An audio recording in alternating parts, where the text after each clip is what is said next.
everyone, and welcome to episode 198 of the Medieval Podcast. I'm Danièle Sobalski, also known as the 5-Minute Medievalist. Well, it's springtime again, and that means people's thoughts turn to pilgrimages. At least the annual pilgrimage to the International Congress on Medieval Studies at Kalamazoo, Michigan. Just like every year, I caught up with Peter Konieczny from Medievalist.net this week to bring you a recap of the new research we came across at the ICMS and which papers really made us think. So stay tuned for bones, night fighting, and TikTok trends, all coming up right after this. Well, welcome, Peter, and I hope you had a wonderful time at Kalamazoo this week. Good to see you back in your house again, as you have been all week. Good to see you, too. We saw each others as names on the screen for a few days. Mm-hmm. But yeah, it's good to see you. And yeah, it's good to be here talking about another Kalamazoo in the books. Yeah, I was trying to think. I think that I've been to all of the Kalamazoos that have been running since 2014 or 2015 now. It's getting to be quite a lot. And before that, I had only gone once. So I've had an unbroken streak for quite some time. And you've been going for even longer than I have. Yeah, I've been going since the mid-1990s, and I've only missed it twice. Wow, that's pretty impressive. I was just going to go in person this year, but then it turned out the paper I was giving was going to go online. So I said, I'll stay home. I think I may have regretted that. Yeah. So for the people who weren't at Kalamazoo this year, it was a hybrid conference in that there were a whole bunch of sessions that were in person that Peter and I didn't even have the opportunity to listen to if we wanted to. And then there were still a lot of sessions that were hybrid or virtual for every time slot. There's probably a dozen, like 10 or 12 for each time slot. But even then, compared to the breadth of the sessions that you could go to if you were there in person, it wasn't as much choice for sure. I know from the numbers that there was about 1,700 people who attended in person and about 700 people who attended online.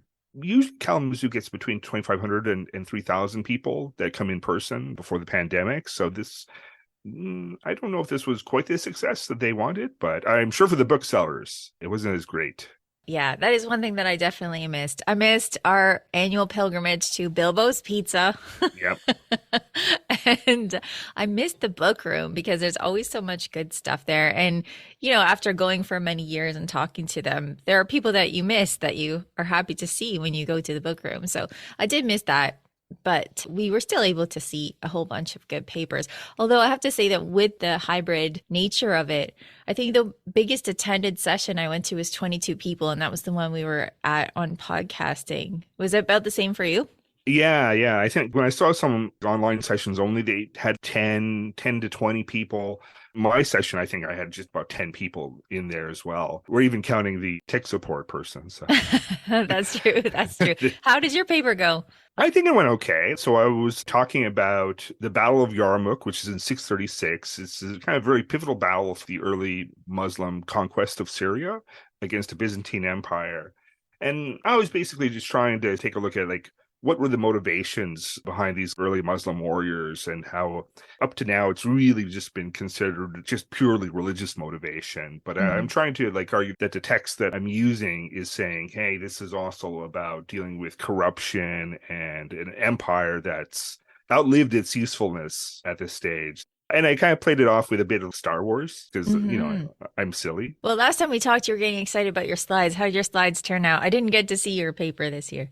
Oh, well, I have a very good opening slide, which is a title crawl from Star Wars. One little interesting tidbit. Star Wars comes from George Lucas's mind, but there's a lot of talk that he based it off of Frank Herbert's Dune, very influential sci-fi novel. And Frank Herbert, he's very clear that he based a lot of his characters and the story about the rise of Islam and Arabs in the 7th century.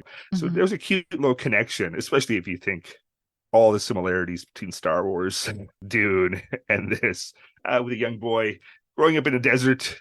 I was pleased with it. Best thing is no one criticized it. So that's my kind of goal in this. Get some interesting questions from the audience and stuff like that. It's something I'm pondering a bit now, is history of early Arabs, early Islamic, and the Byzantines. I'll see where I can go with this as research. It's fun to look at, that's sure. Good. I'm glad that it went well. Star Wars was brought up in passing a couple of times during sessions I was at Kalamazoo this year because, like Shakespeare, who I talked about, and Chrétien de Troyes, who I also talked about recently, George Lucas just pulls stuff from everywhere and pulls them together to make Star Wars. I mean, we got Templars and all sorts of stuff, and now we have early Islamic history too. So I'm glad that your paper was well attended. Obviously, there is an interest in Star Wars and the medieval world. So what other kind of sessions did you go to?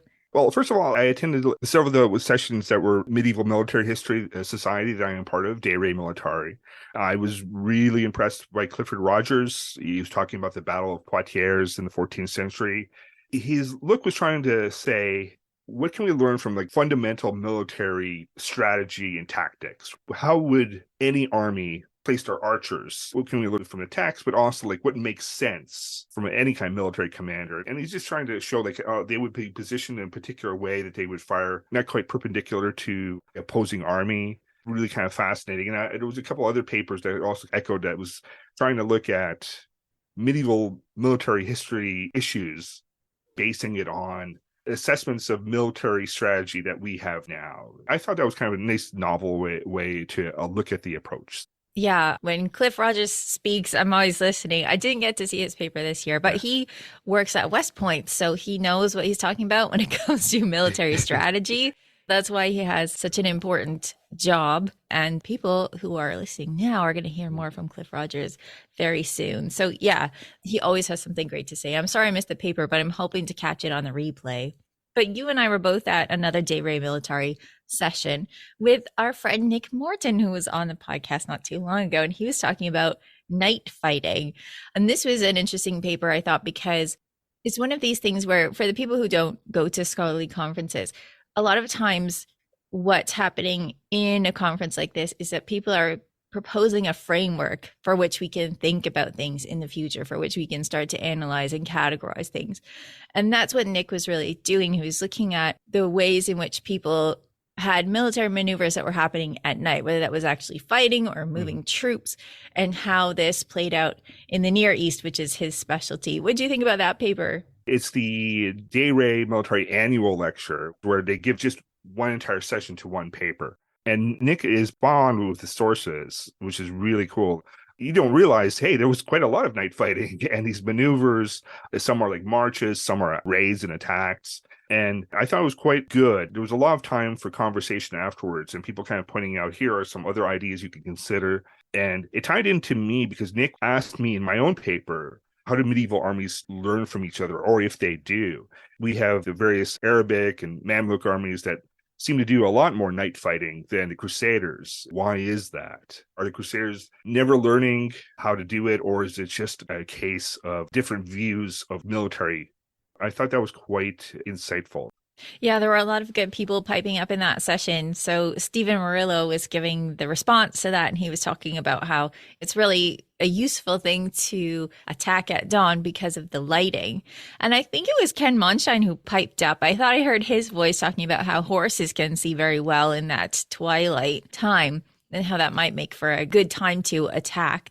And then Cliff Rogers was saying it's important to separate out, like, is this an actual attack or is it movement during the night, because these are two different things. And when would you do it? There was a whole discussion about, you might not want to do that, at least attack on the march, because you don't know where that bush is because you weren't there last night. You know what I mean? Whereas in an urban setting, I think it was Stephen Murillo saying in an urban setting, this might make more sense because the objects are fixed. Like that wall is in the same place as it was the other night.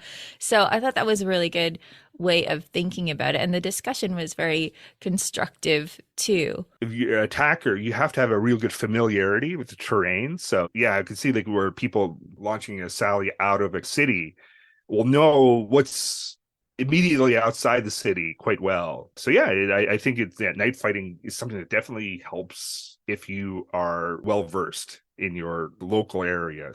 Mm-hmm. And then one of the great things that I thought happened as well in the discussion was somebody pushed Nick to tell us a little bit more about the geography of the region. And I think that is so important because some maneuvers make sense on a flat plain where other ones make sense when there's hilly regions or there's less water. All of these things are factors. And I don't know the terrain that well. So it was really good to hear Nick talking about that. And then also mentioning the Crusaders using the advice of the Bedouin to find out what was going on. And I thought that relationship was cool. What other stuff did you see this week? My favorite paper of the whole week was by Alan Stahl. It was a session on 14th century merchants. And he was looking at a Venetian merchant. His name is Simonetto. He winds up investing in a bank. There's 3 or 4 big banks in Venice, and this is around 1401. But by 1405, the bank collapses. There's a bank in Bologna that collapses, and that sets off a run. So this is, I think a lot of Americans might be familiar with that. And so his bank collapses, and it's just by pure fluke. He's at this point the only surviving member of the original people that invested in it. One is a charity fund, and the other people have just died. And so everyone goes after him for the creditors, right? And this is a bank that has like 110,000 ducats in liabilities. So a huge, huge amount. You can live off of like 100 ducats a year in Venice. So what Alan was able to do is look through the records and find how Simonetto is suing everybody he can from his merchant network, because he dealt with a lot of far-flung family members and other intermediaries to do trade. He's trying to find ways to recoup money. So we have all these lawsuits by him, which reveal a lot about his trade. You can see he was dealing with various things. I love one part where he had a shipment from Egypt of 13,000 pounds of pepper. That's a lot. He says that was the equivalent of, in today's value, of $17 million. Wow. Yeah. I love learning about an individual merchant and what they're trying to do. How do they operate this kind of trade schemes and what goes wrong? Because there's so many little moving parts. He has one ship that is supposed to take some products from Italy to Chios in Turkey, but they arrive a couple days late, and that means that the prices they were expecting were 20% higher just because they're late. The other ships had already arrived ahead of him, and therefore he loses that profit. He's trying to sue the ship captain for being a little tardy. So it's all this very fascinating things like that. Alan Stahl, he's a Princeton professor there. I've heard him speak a few times, and yeah, he's always a really interesting talker, and he always finds these wonderful things to talk about. That was my favorite paper of the Congress. It sounds amazing. I missed that session because I was going to a different one, but it sounds like a really good session. I like the personal stories too. I heard a bunch of personal stories in a session on Jewish converts. The stories I'm thinking of were presented by Adrienne Williams-Boyarin. So I want to give her a shout out because she has been on the podcast as well, talking about her research. I was kind of doing some more global stuff. I went to a session on the Caribbean, and that was a really interesting one. I went to a few sessions on Iberia, which was cool for me. And I always like listening to the archaeologists. So one of the sessions I thought was really interesting was on infectious disease and pilgrimage. This was a session talking about specifically pilgrimage to Santiago de Compostela, which is in Spain, current Spain. So the archaeologists were talking about like, how do we figure out who these sick people were? Were they sick when they went? Is that why they went? And you have to find where they were buried. You'll have to find evidence of the disease that might be left on the bones, because it's been so long that unless there's evidence on the bones, you don't know necessarily what people got sick with unless you like scrape their teeth trying to find Yersinia pestis. This is really involved work. Usually, as one of the archaeologists was saying, is that is an acute disease. It kills so fast, doesn't leave a lot of marks on the bone or any marks on the bone, but you might find things like tuberculosis marks on the bone. So I think that stuff's really interesting. Plus, there was a scholar named Jose Sanchez who was talking about Santiago and the impact of the plague there. And was it as big as people think or not? But he was looking at some records that say this house has been a wasteland since the death. Or this farm has been a wasteland since the death. Just calling it like basically the death, the mortality. So that was really interesting. And then there was a guy named Vitor Matos who was talking about leprosaria along the pilgrimage route through Portugal on the way to Santiago. So that's an interesting thing too, where people with leprosy stopping at one and then the other, or was the route very important? I don't know. So I thought that was really interesting. But probably my favorite archaeological paper came from a different session called Feeding Medieval Cities. And I'm just going to massacre this guy's name because I don't speak Spanish. But Luis Lovres was talking about Barcelona and a specific monastery, the monastery of Santa Caterina there, which no longer exists. But before it was built over, now there's a marketplace on top, he said, before it was built over, they excavated. So these archaeologists have been looking at animal bones. And I just think this stuff is so interesting. So they were trying to figure out what these Dominican friars ate, because they follow the rule of St. Augustine, which is not the same as the rule of St. Benedict, which I've talked about extensively, in a book and otherwise. But they still weren't supposed to eat a lot of animals. They're supposed to eat mostly fish, especially on their fast days, for example. But police found that there was a lot of sheep bones. In fact, that was the most bones they had were like sheep bones. I love the way that archaeologists think and the way they do this detailed research. But the interesting thing about this is they were looking at, for example, the cuts on the bones. So they were looking at ribs. And he said that often ribs are cut in about 7-centimeter segments, which means that people are putting them in stews because you don't see charring on the bone. You just see them chopped up into these little pieces and thrown. It looks like thrown in a stew pot. And I think that's really interesting too, because when we cut our ribs to go in a pot, we cut them in about the same size, right? Oh, do we? Okay. I'm talking to the wrong person, but yeah, you cut ribs, you cut them about that size and you put them in a pot to cook. And so that was really interesting. And he was talking about how they found the type of bones that they found, like the joints, were good cuts of meat, which means that this monastery was rich enough to get good cuts of meat, not just like the feet that you have to boil to get some sort of soup out of, but also things like they found really big fish bones. So that meant that the brothers are all eating you can't put a tuna on one person's plate, But he was also saying that they didn't sift that particular site. So there might have been more fish that was eaten and the bones were just part of the silt that wasn't sifted. But that kind of detailed research, when we talk about stuff on this podcast, it's hard to know exactly where these conclusions are coming from. So it's nice to see we are looking at the bones. We figured out that they are these animals and this is how they are cut. I find that stuff really fascinating and important. Oh yeah, like that kind of paper, it really exposes daily lives. Besides the research is also like trying to think it out. Why, this bone is cut this way, or what the little evidence can tell us. And then like, all right, let's piece it together what we already know. Oh, stew. Yeah, it was great because people don't change all that much, the things that we eat. So I thought that was a really interesting paper. I was taking like furious notes about this because I just thought that the way this research was conducted was really interesting. I attended a paper that was based on archaeology as well. I thought was really, really fascinating. It was by George Chuen in the disease and death panel. That's what archaeologists are interested in. So, and again, it's related to the plague. And he's looking at an issue where we're wondering how much the plague spread into West Africa. And we don't have any written sources. Archaeological sources are just kind of emerging. So it's a question we're really interested in. How far is the spread of the Black Death? And he's able to talk about this mass burial that was uncovered in the 1960s in Benin City, in a small country, Benin, on the Gulf of Guinea. And it dates from the second half of the 14th century. It was mostly women buried in a well.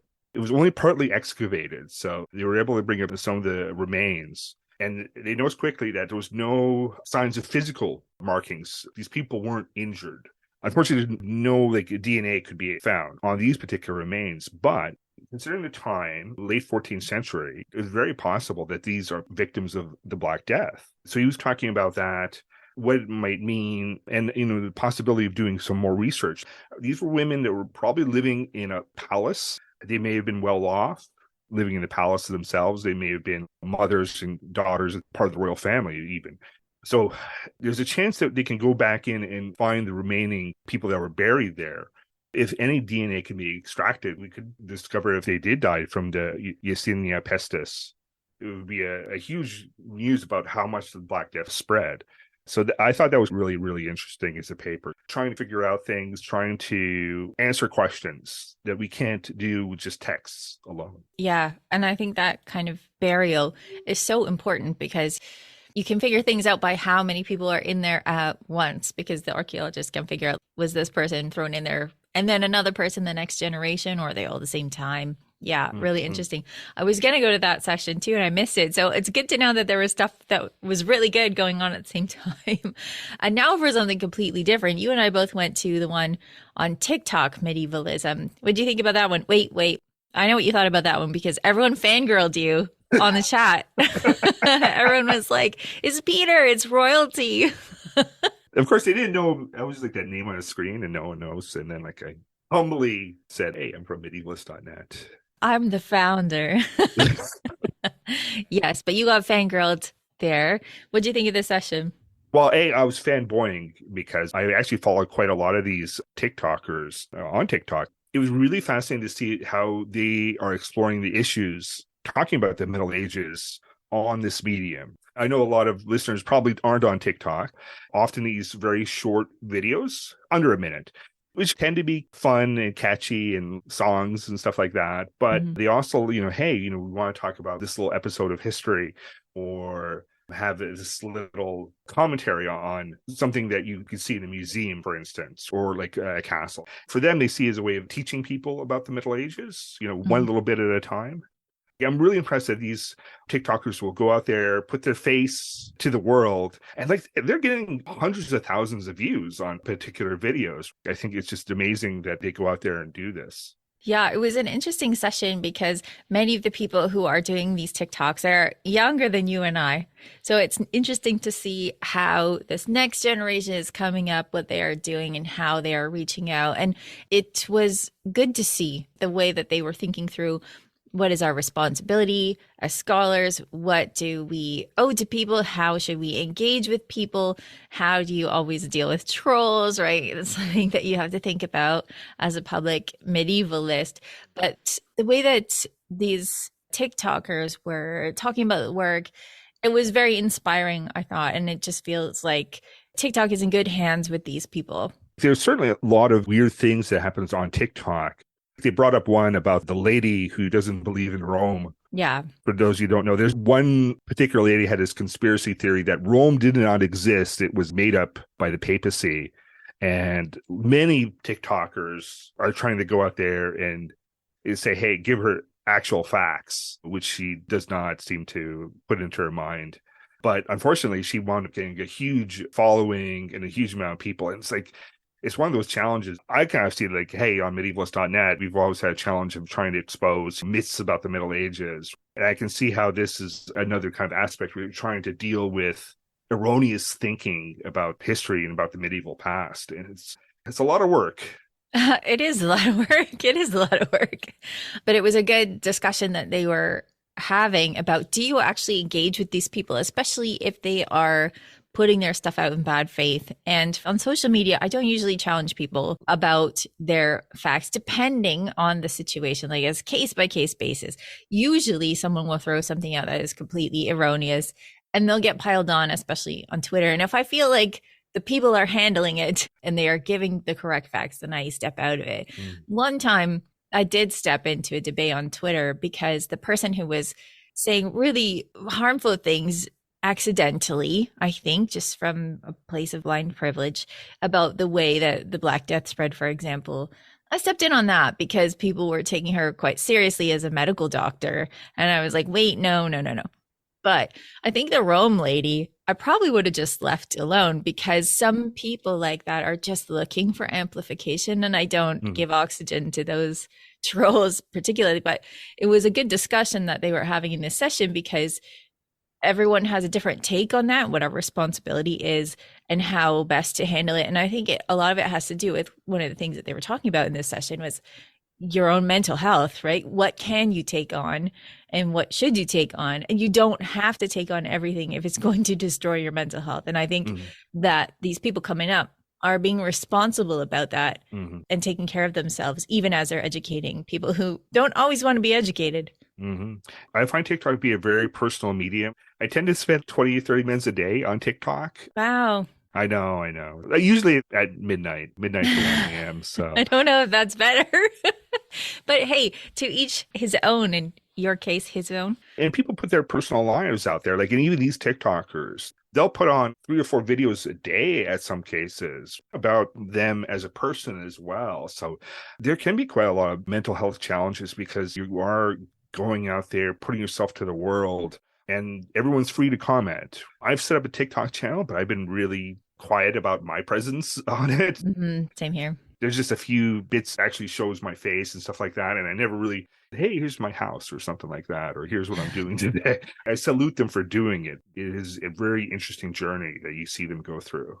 And many of these people that were at the session, we should drop their handles on the show notes, are PhD candidates especially, and they're trying to figure out how to manage this with professionalism, which gives me a beautiful segue to the last session that we went to, which was on podcasting. So I am going to drop the names of these podcasts because there are fewer of them.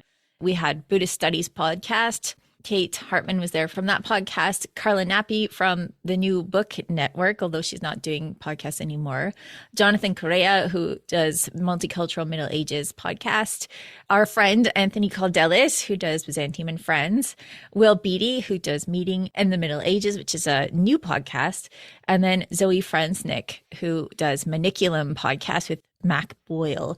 And that one it does medieval history, but I didn't know this one. It also kind of aims itself at the RPG community. And then the session was partially put together by Sarah Iftedecker of Media. What is it? Media Evil. There it is. Yeah, got it. Obviously, I know Anthony's podcast. A few of them I was introduced to. I'm just starting to listen to, like the Multicultural Middle Ages on my podcast players. It was really good to hear, why are they doing this? What brought them here? And what are they getting out of it? And it was different tales. And the second speaker talks about why she left, which I thought was really interesting. You left the medium, although she still loves podcasting. She had certain issues with how it was being received and what it meant for her career. Yeah, I thought that was interesting. So that was Carla Nappi talking about how in the current post-secondary system, she's a scholar, she's got a teaching position, and this type of work, podcasting work, is not usually counted towards your professional career, the way you move up the ranks, the way you get tenure. And so this was part of a discussion whether or not podcasting should count. If it does, what kind of parameters do we want? And Anthony was kind of firmly on the other side, saying, as soon as they put rules on this, I don't want to do it anymore. Anthony is so great with his candor because he says really important stuff. I think like this for him, it's important that it's separate from his quote unquote academic work, the stuff that people are measuring, at least for promotion. And Carla had another interesting point about how when you are in people's ears every week, they feel like they know you. And sometimes that can be weird. So I don't want to step too much into her personal experience because I don't know it. And I feel like that is very personal, but it was an important point to bring up, I thought. Very few of these conversations talk about the drawbacks of being, like, say, in podcasting or on social media. I was really glad to hear her perspective. I was really glad to hear the people that are just starting up a podcast. What are our aims? Who do we want to talk to? The multicultural one, I think, is just started in December. Again, I kind of salute the work they're going out and doing, and I'll try my best actually to promote all these podcasts, as well as listening to myself, but also spread the word that they exist. I'm always a big supporter of podcasts as a way of reaching out to the larger community and larger audience. There were a lot of people that were getting real in this session, talking about how interviewing people is a good way to get deeper into the scholarship and also find out those personal stories, which I think are part of the reason people are here at the Medieval Podcast, where, you know, you talk to a scholar and you say, what got you into this? And you get to talk about that stuff in ways that you can't when you're just reading a paper. I think Will Beatty especially was talking about that being an important part of his work in the podcasting world, is digging into these personal stories and learning more, as well as networking, which is something that should not be underestimated. The idea of networking and making friends through this is just is huge. And then you're talking about the multicultural Middle Ages. Jonathan Correa was saying that this is a podcast where they have a different person each time. So like a different person is hosting it each time. And I think that's an interesting way to do it. to have more voices. And that one is actually supported by the Medieval Academy of America, I believe, so that they have scholars that can come on each week and be supported in the way that they're doing it. Which reminds me, they also have, they mention on their YouTube channel, Medieval Academy of America, information on how to make a podcast, which I haven't looked at, but anyone listening who wants to make one, apparently they have videos, so that should be good. Oh, yes. Yeah. Medieval Academy has run a few sessions where they did first live and then recorded it and has put it on the YouTube channel. Just various aspects of being a medievalist. I remember they once asked me to do something as well. A lot of fun stuff. Not even just a medievalist, but if you want to learn more about podcasting or social media, the Medieval Academy has quite a little batch of helpful videos. Well, one of the common threads in this podcasting session was that it does take a lot of work to put these together. Yeah. You know, so some people want this to be recognized as professional work in the ivory tower. Then there's Anthony who does not, which is fair. But it does take a lot of work. It does take a fair amount of learning. I was going to say skill. You don't necessarily have to have skill, but you do need to learn some technology. So it's great that those videos exist to help people with that. From your perspective, were you able to learn anything listening to that you could apply to the medieval podcast? I'm happy with the medieval podcast. So I wouldn't say that I picked up tips necessarily, but what I did appreciate was that discussion about why this work is important, why we do it, what the value is of it, and also the fact that it's very joyful work and that it counts as scholarship. So it was nice to have a discussion or listen to a discussion with other podcasters and see what they had to say, because it is a very, I was going to say it's a very unique type of work. It's not necessarily unique because lots of people are podcasting now, but medieval podcasts are still pretty niche. So it's good to see and listen to people talk about what we do, why we do it, why it's important, and why it's valuable, because podcasting can also be kind of isolating in that you're meeting lots of people, which is great, but also you're doing a lot of it by yourself in your house. So it's nice to have this discussion amongst other professionals saying, this is valuable work and we love it and we want to keep doing it. I know from other history conferences, they're also talking about podcasting. I know Kelly DeVries was just at the Society for Military History conference where he was involved in a roundtable session on podcasting. And it just goes to show that there's a lot of interest in it and a lot of people that are coming at it. And it's good to see that communities are starting to form between podcasters. Obviously, I think it's an important area. I really enjoyed having that session. Yeah, I mean, it is growing. And I think it was Kate Hartman from the Buddhist Studies podcast, which is, she mentions not specifically medieval, but Buddhism existing, and thriving during the medieval period. So she was there to talk about it. But she mentioned that her students are often so burnt out, they don't want to read, they want to listen. Yeah. And I believe in this work as being a great way to reach out to people who are interested, who don't have time to read, or they don't have the mental bandwidth to read, or they want to just pick up information, in the car or something like that. I mean, obviously I find it valuable, but it's nice to hear a group of other scholars saying this is valuable too. So yeah, it was a good session. So overall, did you have a successful Kalamazoo? It was partly there were some sessions that I didn't quite enjoy very much. I was underwhelmed by the audience because you hope even in an online audience, you have a lot of people going. There's a lot of buzz, especially with the questions. And it's hard to get that if it's only a dozen people attending. So I definitely know that next year I will try and make sure that I go in person. And I think the way that Leeds runs it, where I think every session was in person with people could attend online as well. I think that might be a better way to go than having some just purely virtual, some a mix, and some purely in person. I think it'd be really awkward for people that went to Kalamazoo and then had to do an online session and were literally just doing it from their dorm room. Mm-hmm. I don't know if this was the best format and the best approach to take.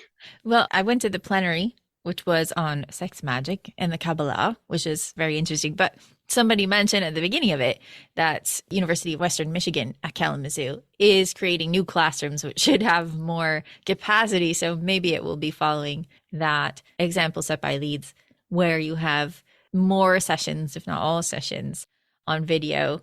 I did notice that the sessions I went to, for example, in Iberia, there were a lot more Europeans than there would ever be when it was just held in person in Kalamazoo, because it's a long way to go. So that was good. But yeah, it's different when you're doing it on Zoom than it is when you're in that classroom listening. Now, my opinions can change because most of the ones that were videotaped are recorded and are still going to be available for about 2 more weeks through the Congress website. Even last night, they were already online. And so my hope is that I'll watch one session a day. I know I said that in years past, and I didn't quite do more than 2 or 3, but I'm hoping to listen in and just experience that. And that is really quite a big bonus where you can take in past stuff and stuff that you just quite missed out on. I briefly attended one on Star Trek, science fiction and medievalism, I found really interesting. I really want to go back and listen to the previous papers in that panel. That might change my mind on the aspects, but it's always a challenge to put up a conference like this, and they're looking for how to best do it. And it's really important to have an online component so that people that can't afford, or a lot of people had just visa issues, they couldn't attend, be able to still participate. Yeah. Well, I mean, like Star Trek, everyone is boldly going where no one has gone before, right? Yes. We are trying to figure this out, having been forced to do it through COVID-19. All right, Peter, what is going on the website this week? Did you get anything posted? It's been a busy week. I have, thanks to our writers. James Turner finished his series on Harold Hardrada. It ends at the Battle of Stamford Bridge. Doesn't end well for Harold. I was really pleased to have him write this series of about 10 articles just about his life and times. I'm going to put it all together into one page so people can access them all. It's like reading a book. So we have that, plus Jack Wilson tells us what we can learn about Genghis Khan and the Mongols from their coins. Jack, I find, is someone that's really covering a lot of new topics and opening up my mind quite a bit to just the Mongols. I'm really happy to have him as a columnist. Nice. So we have that. We have some news. We've been taking some of our old pieces and putting them new, and people are quite liking those. So I'm really happy that we're bringing that to new audiences. I didn't think of this before until a few weeks ago. Thanks for your advice on that as well. You're welcome. So you'll see more of that for these pieces that are buried, because we have 14,000 different pieces of content on medievalist.net. I can see how some things get buried, and just by posting them anew with a little bit of spell checking. Speak for yourself. My articles are perfectly spelled. No, the only ones that are badly spelled are mine. So, but then they get out and they find a brand new audience, and I'm really, really grateful for that. Good. I'm glad to hear it. I'm glad that people are finding stuff, because there is a lot of content there that has been collecting over the years. So it's great to give it a new little spruce up and put it back out for people to see. Indeed, indeed. Well, thanks for joining me, Peter, to talk about Kalamazoo, and I will see you next week. Thanks. If you're a person who likes to wait until the last second, this is your moment. This Friday, I'll be back in the virtual classroom teaching a new course on my favorite century from Medievalism.net. I'm calling it Calamity and Change, an introduction to the 14th century. In this course, you'll spend an hour and a half with me live each week for 5 weeks, discussing the Black Death, the 100 Years' War, and the Peasants' Revolt, as well as some of the beautiful art and literature created in the midst of this turmoil. Whether you're new to medieval studies or a comfortable armchair historian, I hope you'll join me for a fun ride through a calamitous time. For more information, check out medievalstudies.thinkific.com. And don't wait, class begins May 19th. This week on my new podcast, Extra Medieval, I'll be telling you about a few sessions from the ICMS that I've listened to since I was with you for this podcast. Extra Medieval is a show I've created just for subscribers, where I get to expand on the topics covered on the Medieval podcast, as well as tell you about new articles, historical tidbits, and even modern research. Join me for Extra Medieval on Apple Podcasts, Spotify, or Patreon. And speaking of Patreon, a special thanks goes out, just like every week, to everyone who supports this podcast, as well as other indie podcasters and historians through Medievalist.net's Patreon page.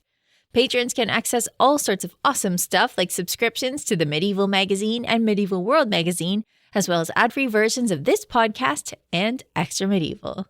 To get in on all the action, please visit patreon.com/medievalists. For everything from the zoo to menageries, follow Medievalist.net on Facebook or Twitter at Medievalists. You can find me, Danièle Cebulski, on social media at 5MIN Medievalist, and you can find my books at all your favorite bookstores. You can even pre-order my new book, Chivalry and Courtesy, Medieval Manners for a Modern World, which comes out in September on Amazon.com. Our music is Beyond the Warriors by Geefrog. Thanks for listening, and have yourself an awesome day.